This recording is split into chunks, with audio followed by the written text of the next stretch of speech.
alguien que sabe mucho sobre este tema, que ha hecho muchas investigaciones, entre ellos un libro que se llama Ciudad Blanca, Crónica Negra, la historia del narcotráfico en Rosario, que es diputado provincial por el Frente Social y Popular y candidato a diputado nacional por el Frente Amplio por la Soberanía de Santa Fe, y que se llama Carlos Delfrado, que ustedes seguramente lo han escuchado hablar de él en este programa. ¿Qué tal, Carlos? ¿Cómo estás? ¿Cómo le va? Buenas tardes. Muchísimas gracias por el llamado. No, gracias a vos por atendernos. ¿Hay similitudes y diferencias con lo que ha pasado en Rosario? El hecho de que en Rosario se haya calmado el tema del narcotráfico, las estadísticas dicen que bajaron los asesinatos el año pasado en un 61%, ¿eso ha hecho que se haya trasladado más el narcotráfico hacia la provincia de Buenos Aires, hacia la ciudad de Buenos Aires? No, me parece que es un error plantearlo de esa manera. Ajá.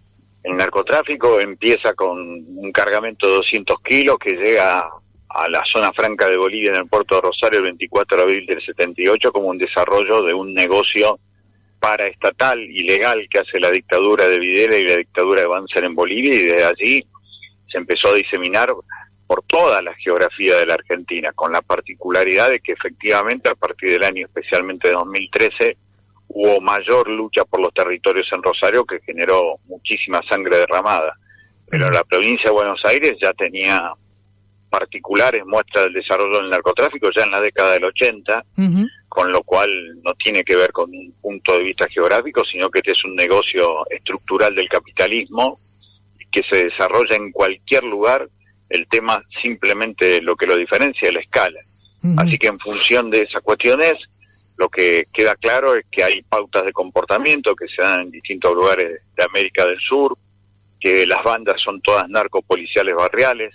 Esta banda que termina matando a estas 3 chicas es una banda de la Ciudad Autónoma de Buenos Aires que tira después los cuerpos en provincia de Buenos Aires, pero que está directamente vinculado con eso que después se disfraza con esa narcosoncera de Estado ausente, cuando en realidad es un Estado presente de forma corrupta, pero que en realidad nos está marcando los últimos eslabones de la cadena de comercialización del narcotráfico, que son los fungibles, los que se cambian de un lugar para otro. Por eso fueron atrapados hoy en Perú algunos de estos integrantes, porque en realidad son los últimos eslabones de la cadena de comercialización. El negocio grande, como todo gran negocio, lo hacen las grandes empresas, que son generalmente las que manejan los grandes puertos privados en las 7 provincias argentinas que están relacionadas fundamentalmente con el río Paraná. Así que lo que nos muestra esto son algunas pautas de comportamiento del negocio a escala latinoamericana, el ensañamiento, el filmar la muerte.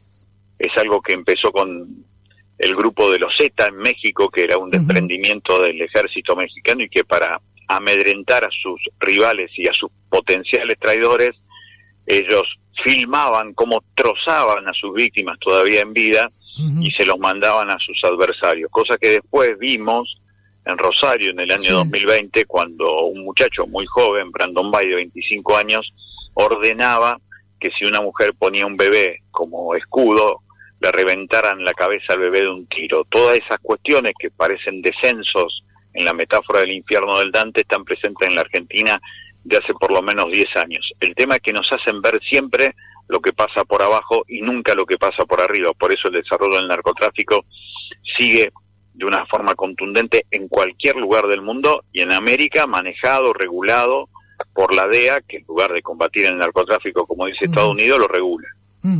Ahora, Carlos, esto yo decía que yo suelo ir bastante a Rosario y paro en la zona sur, para que te ubiques frente a la casa donde vivía Pimpi Caminos, ¿no? En la zona de los Municipal, vas a Barrio Municipal. Claro, Barrio Municipal, Saladillo, justo enfrente.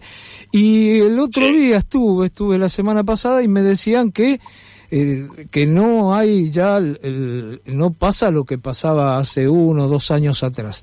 Es decir, que hay muchas menos asesinatos. Yo estaba ahí, se escuchaba tiroteo cada 2x3, allanamiento cada 2x3 al barrio municipal. ¿Eso lo ven así o como que sí es verdad estas estadísticas que dan, que da el gobernador Maximiliano Puyaro, o no es tan así?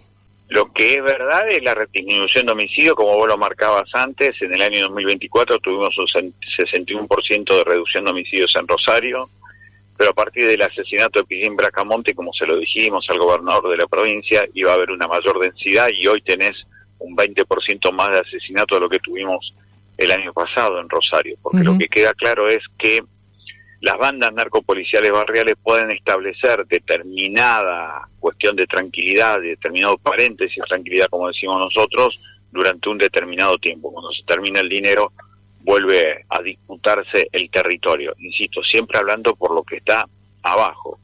Ahora, la recuperación de los barrios no pasa porque si hay un patrullero que por primera vez, en lugar de cuidar al búnker, cuida a la gente, sino en realidad la recuperación de los barrios pasa si se cambia y se transforma la relación de vida. Las formas de morir siempre reflejan las formas de vivir, y la única manera de cambiar las formas de vivir es con trabajo, educación, cultura, alegría y deporte, y eso está mucho más allá de los patrulleros. Por eso los barrios en Rosario siguen teniendo una densidad muy particular.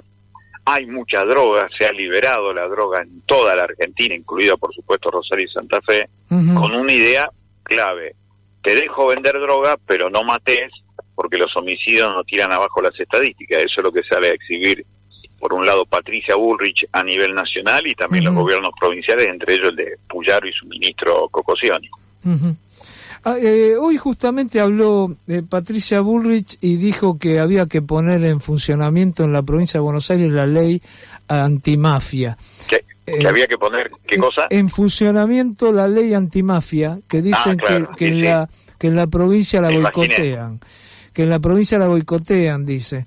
Pero la banda es de Capital Federal, así que debería ubicarse mejor la señora Bullrich. Claro. Lo que la señora Bullrich quiere hacer es meter al ejército en el combate al narcotráfico, que es la excusa que siempre buscó Estados Unidos para generar que con el ejército se convierta primero en el primer cartel de droga, como pasó en México, en Colombia, en Brasil, en distintos lugares.